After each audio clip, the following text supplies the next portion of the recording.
This is Chris Evans of QFacts, and in this video I'm going to explain how I built a short-term trend-following system for the S&P 500. Now this at first seems like perhaps a task that shouldn't be that difficult, but the problem is that the S&P 500 mean regresses in most periods. And so finding a solution where the holding periods are relatively short and the reaction time of this system is short is not easy. So we're going to have to use some special rules here to make this reasonable. First of all, I never compare the close or an average price against a moving average. I don't think it works. And you can follow crossovers of this type for any period less than 100 days on the S&P 500, and you can see that they don't work. That is available on an essay I wrote called Moving Average Systems Don't Work.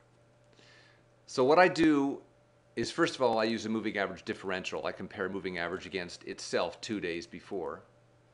And then, in order to get a signal, an entry, I need to see that my oscillator is not oversold to get a buy and it's not overbought to get a sale.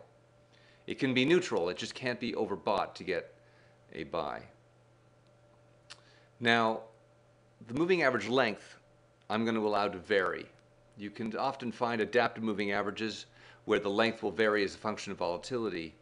I allow the moving average length to vary as a function of trendiness, as measured by Mandelbrot's Hurst.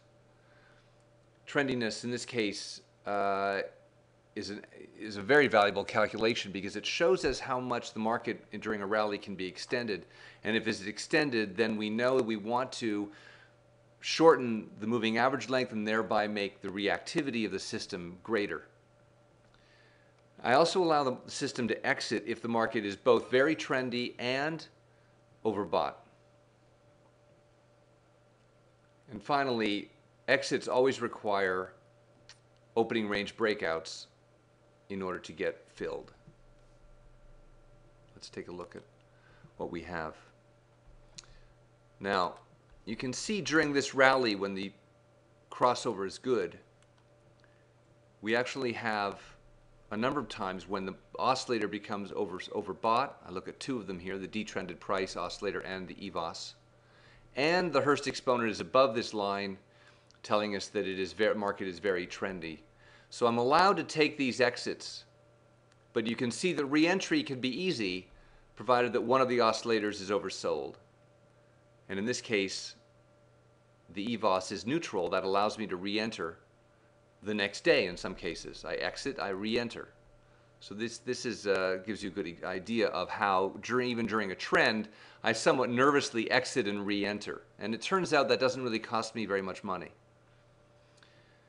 Here we have a reversal where the moving average crossover actually happens. We get a sale. Now, it turns out that it switches right back, so we're back in a bullish state. But I can't buy it here, even though the signal here in moving average is telling me that I should, because the market is overbought throughout the whole period. And I have to wait until this comes down here to an oversold condition, and then I can buy it. And that actually helps me in this case. So let's look at how these variables work together. There's only two variables here that make any difference on performance. The two variables are the length of this moving average, which I'm going to allow to vary between 20 and 35, and this opening range breakout. In fact, this OB level is not a variable, it's used. So we're going to let it run an analysis to find what it would deem to be the optimal solution, because I don't really know going in what the right length should be for this moving average. What we can see here, perhaps best by looking at this 3D chart, is that the orb, the opening range breakout levels, tend to be working between 0.4 and 0.5, something in this 0.45 range looks reasonable. It's not making a big difference in performance. Anything between 0.4 and 0.5 is very close to the same profit outcome. You're losing something here as it goes down to 0.5. So I don't really care. I can probably pick 0.425 and that would suffice. What about length?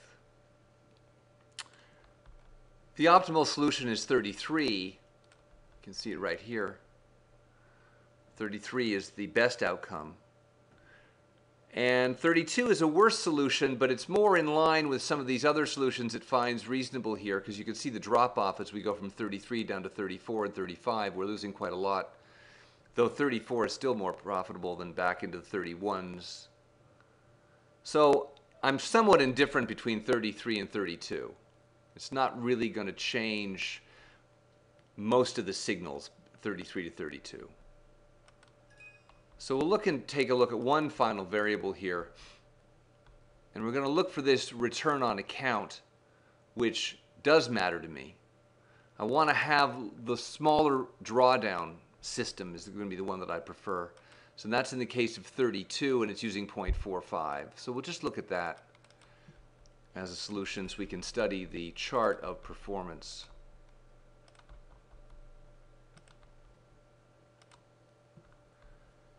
And there's the chart. Now you can say in a trend following system, this system failed to make any money in this whole period. When was this period? Feb 06, March 05, Feb 06. That whole 05, 06 period the system made no money. Now why is that the case? Can we live with that? And the fact is, when you look at the 05, 06 period, you can see that the market didn't move. And the trend following system, when the market doesn't move, here we have a 70-point range for a year between the end of 04 and the beginning of 06. And that range continued on for this period.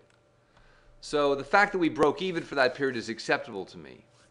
So that leaves me with a state of wanting to know how this Hurst performance is, where it stands, whether it's telling me the market is overly trendy like it did here, and wanting to know whether or not we're overbought. And if we're both, then I'm going to look to exit my long positions, and I'll look to re-enter if we get oversold, and the converse. So in the future, I'll be following those two variables and tracking this system, and I'll be mentioning it regularly on QFAQs. Thanks very much.